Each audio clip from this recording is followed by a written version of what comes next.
बिस्मिल्लाहिर्रहमानिर्रहीम। In this video we will discuss the acid base disorder. ठीक है, अब हम इसके अंदर देखेंगे एसिड और बेस का इम्बैलेंस हो जाता है। ठीक है, अब हमने इसके एनाइंस और केटाइंस देखने हैं। जो सोडियम होता है वो केटाइन होता है और जो क्लोरीन होती है वो केटाइन होता है। ठीक है, इसको बॉडी ने बैलेंस करना होता है। अगर ये बैलेंस नहीं होगा तो डिसऑर्डर हो जाएंगे एसिड बेस। अब ये देखिए, जो केटाइन होता है ना वो क्या है, पहले जो मैंने लिखा हुआ है ना इसको पढ़ें कि देखिए सोडियम फॉर एग्जांपल 45 में 145 है और क्लोरीन मेजर केटाइन। बहुत से एनाइन और केटाइन बॉडी में होते हैं, लेकिन जो मेजर है हम सिर्फ उनकी बात करेंगे। मेजर यहाँ पे सोडियम केटाइन है और मेजर जो क्लोरीन है वो क्या है, एनाइन।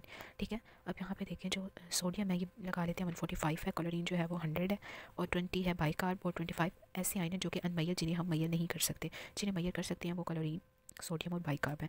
ठीक है, फॉर एग्जाम्पल अगर ये 20 है, अगर ये 15 हो जाए, ठीक है, तो फ़ौरन से अनमैयर आइन जो होंगे ना वो 30 हो जाएंगे। यानी कि बॉडी के अंदर जब भी एक आइन कम होता है तो दूसरा उसे हमेशा बैलेंस करने की कोशिश करता है। अब यहाँ पे देखें कि इस जो अनमैयर्ड आइन है ना, इस गैप को हम क्या बोलते हैं, एनाइन गैप। ठीक है, अब यहाँ पे देखिए मैंने आपको बताया अगर ये कम हो गए अनमैयर्ड आइन ज़्यादा हो जाएंगे, वो उसे बैलेंस कर देंगे। ठीक है, अब जैसे कि आप देखिए हाइपोक्सिया हो जाता है, लैक्टिक एसिड हो गया ज़्यादा हो गया, आइन रेस हो गए हैं। ठीक है, तो क्या होगा कि देखिए अगर हाइड्रोजन आइन 15 की जगह 17 हो जाए तो ये कैसे न्यूट्रलाइज होंगे।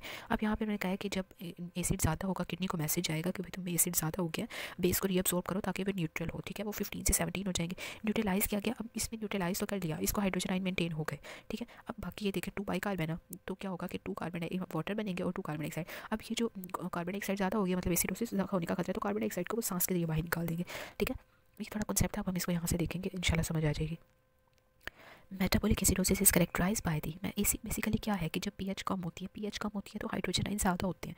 जब पीएच कम होगी हाइड्रोजन आइन ज़्यादा हो जाएंगे, डिक्रीज कार्बोनेट भी डिक्रीज हो जाएंगे। ठीक है, the goal is to identify the underline condition. मैंने आपको बताया था एनाइन गैप क्या होता है बेसिकली। अब एनाइन गैप जो है सोडियम क्लोरीन और बाइकार्ब, ठीक है, इन दोनों माइनस इसमें प्लास्टिक हो गया। अब ये देखिए reflects the anion present in the serum but unmeasured. जो अनमैयर्ड होते हैं वो प्रोटीन, फॉस्फेट, ऑर्गेनिक एसिड ये सब हो सकते हैं। इसकी एनाइन गैप की जो नॉर्मल वैल्यू होती है ना 5 से 15 होती है। ठीक है, पैथोफिजियोलॉजी अब देखते हैं द फिक्स एसिड, जैसे कि लैक्टेट बॉडी में ऐड होता है, फिक्स एसिड से हाइड्रोजन रिलीज हो जाएंगे। अब हाइड्रोजन को बफर कैसे किया जाता है, बाय दी बाइकार्ब। ठीक है, बाइकार्ब आएंगे और उसको मेंटेन करेंगे और जो ज़्यादा कार्बन डाइऑक्साइड बनेगी उसे लंग्स के जरिए रिमूव कर देंगे। मैंने आपको यही बताया ना। अब देखो हाइड्रोजन ज़्यादा हो गया, किसी के पास मैसेज आएगा बेस को रीअब्सॉर्ब करो ताकि एसिड को न्यूट्रलाइज करें, फ़ौरन से बाइकार्ब आ गया। ठीक है, अब बाइकार्ब जब ये 2 बन गए, अब ये टूटेंगे तो एसिड तो मेंटेन हो गया। ठीक है, अब वाटर कार्बन डाइऑक्साइड एक्स्ट्रा है ना बॉडी के अंदर, इसको सांस के जरिए बाहर निकाल देंगे, बस नॉर्मल हो गया। ठीक है, अब हम देखेंगे कि मेटाबॉलिक एसिडोसिस कब कब होता कब है। ठीक है, इसके अंदर देखें इसकी ये सिचुएशन उन्होंने बताई हुई है कि एनाइन गैप चेंज होगा इक्वल सा चेंज इन द बाइकार्ब। ठीक है, एनाइन गैप जो होगा वो बाइकार्ब के बिल्कुल इक्वल आएगा। ठीक हो गया, change in the anion gap less than the change in the bicarbonate. Anion gap acidosis plus high anion gap acidosis, इसको अभी छोड़ दिया, अभी हम कॉजेज देखते हैं। या तो एनाइन गैप इंक्रीज होगा और या फिर नॉर्मल होता है, डिक्रीज नहीं होता। ठीक है, एनाइन गैप इंक्रीज कब होता है, या जैसे कि डीके का पेशेंट आ गया हमारे पास। ठीक है, डायबिटीज़ मेलाइटिस का पेशेंट है, डीके उसी में होता है ना, prolong starvation, prolong alcohol abuse है।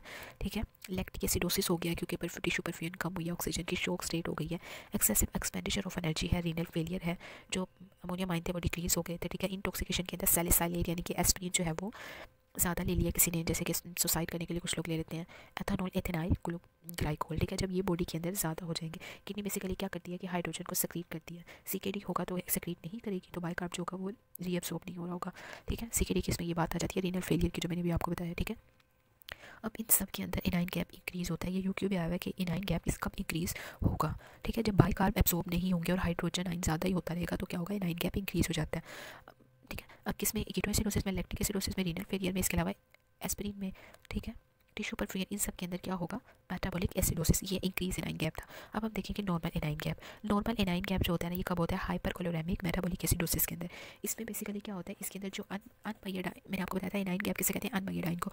वहाँ पे अनमैयर्ड आइन इंक्रीज के अंदर नॉर्मल थे, यहाँ पे क्या हुआ है, अनमैयर्ड आइन जो है वो, या वहाँ पे एनाइन गैप इंक्रीज था ना तो अनमैयर्ड आइन ज़्यादा थे, यहाँ पे एनाइन गैप नॉर्मल है तो क्या होगा, अनमैयर्ड आइन नॉर्मल होंगे।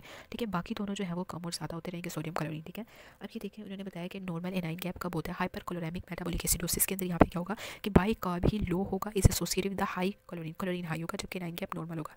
ठीक है, हाइपरक्लोरेमिया के अंदर क्या होगा कि बेसिकली क्या होता है, इसके अंदर डायरिया, स्वेयर डायरिया हो गया किसी के अंदर, तो क्या होगा, बाइकार्बोनेट लॉस हो गया। मैंने आपको बताया कि सोडियम क्लोरीन बाइकार्ब इनके अंदर चेंज आने, अनमैयर को कुछ नहीं होना।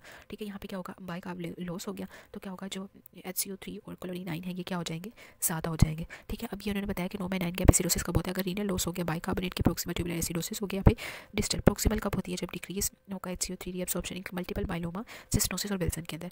डिस्टल ट्यूबुलर एसिडोसिस के अंदर क्या होता है, inability to make the bicarb. ठीक है, कार्बोनिक एनहाइड्राइज इनिबिशन यानी कि एस्ट्राजोलामाइड। अब GIT का लॉस हो, यहाँ पे मैंने आपको बताना है कि डायरिया बताया होगा तो आपने बताना है कि नॉर्मल एनाइन गैप है, यहाँ पे डायरिया होगा, लॉस ऑफ पैंक्रियाटिक फिस्टुलास बन सकते हैं, ठीक है। इसके अलावा अब हम देखते हैं इसके ट्रीटमेंट देखेंगे अभी।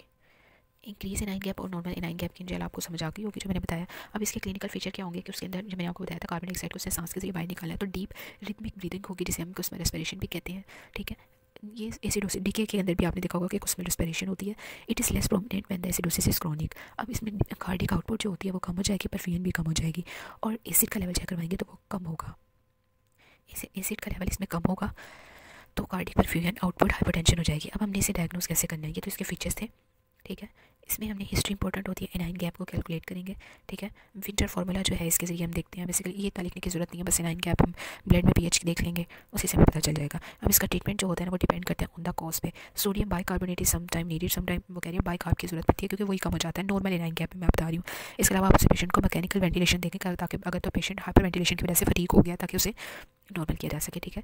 मेटाबॉलिक एसिडोसिस बहुत इंपॉर्टेंट टॉपिक है, मैंने आपको करवा दी है। इसके यूक्यूआई में अभी हम वो देखते हैं, सॉरी इसके यूक्यूज देखें। Patient with a deep sign, जब भी डीप साइन आपको इससे पता चल जाना चाहिए कि उसको एसिडोसिस हो गया मेटाबॉलिक, ठीक है। इसमें तो आगे बढ़ने की कोई जरूरत नहीं है, उन्होंने बता दिया कि पीएच देख ली। इसके अलावा अगर आपने देखनी है तो बट मेटाबॉलिक एब्नॉर्मैलिटीज डीके है। कॉजेज क्या हो सकती है, इंक्रीज एनाइन गैप और normal anion gap. Increase anion gap कब होता है, जब क्या होगा, एकिटोएसिडोसिस होगी, प्रोलॉन्ग स्टार्वेशन है, लैक्टिक एसिडोसिस है, इसके अलावा रीनल फेलियर है, सैलिसाइलेट है, स्प्लीन पॉइजनिंग होगी, या नॉर्मल एनाइन गैप में क्या कॉज हो सकती है, रीनल लॉस हो सकता है, और जीआईटी लॉस जैसे कि डायरिया मोस्ट कॉमन कॉज होती है। अब नेक्स्ट देखिए 65 year male with the shortness of the breath without any chest pain, diabetic hypertensive, was a smoker, insulin ले रहा, हाइपरटेंसिव ड्रग ले रहा, हाइपर वेंटिलेटिंग एंड माउथ से स्मेल, इससे पता चल गया डीके है, ठीक है। 3 अदर कॉजेज बतानी है, वही आपने increase anion gap, ketoacidosis, lactic acidosis, prolong starvation, ये सब लिख देनी है। नेक्स्ट देखिए 35 year old man chronic alcohol drink कर, मैंने आपको बताया था अल्कोहल अब्यूज़ के अंदर भी मेटाबॉलिक एसिडोसिस होगा। इसके डायग्नोस के अंदर एसिड बेस डिस्टर्बेंस जो मेटाबॉलिक एसिडोसिस है। अब उन्होंने पूछा है कि एसिड बेस डिस्टर्बेंस वो पूछ रहे हैं ना, तो पीएच इसमें कम हो गई है और सोडियम देखिए इसमें 147 है, ठीक है। तो इसके अंदर क्या होगा कि एनाइन गैप जो होगा वो इंक्रीज़ हो जाएगा। कॉजेज पूछे हुई हैं, एनालिसिस ऑफ 4 कॉजेज आपने बता देनी है, वही diabetes, mellitus, starvation, alcohol abuse, ये सब। History of the projectile vomiting, ठीक है। एपिगैस्ट्रिक पेन है, एक तो वॉमिटिंग के अंदर भी ये ज़्यादा कॉमन होता है। अब पीएच देख लें, पीएच जो है वो कह रहे हैं कि ये सॉरी उसका एसिडोसिस का नहीं है, ये हम बाद में देखेंगे। एसिडोसिस के जो थे मैंने आपको करवा दी, ये लास्ट वाला भी एसिडोसिस का ही है। 14 ईयर ओल्ड गर्ल है, इमरजेंसी वार्ड में अनकॉन्शियस स्टेट में आई है, breathlessness, crowding of the consciousness, यहाँ पे देखिए पेकुलर ऑर्डर है, और पीएच भी 7.1, पीएच भी कम हुई है, तो कौन सी एब्नॉर्मलिटी हुई, एसिड बेस। कॉजेज की इंक्रीज एनाइन गैप और नॉर्मल एनाइन गैप, ये लिख देंगे।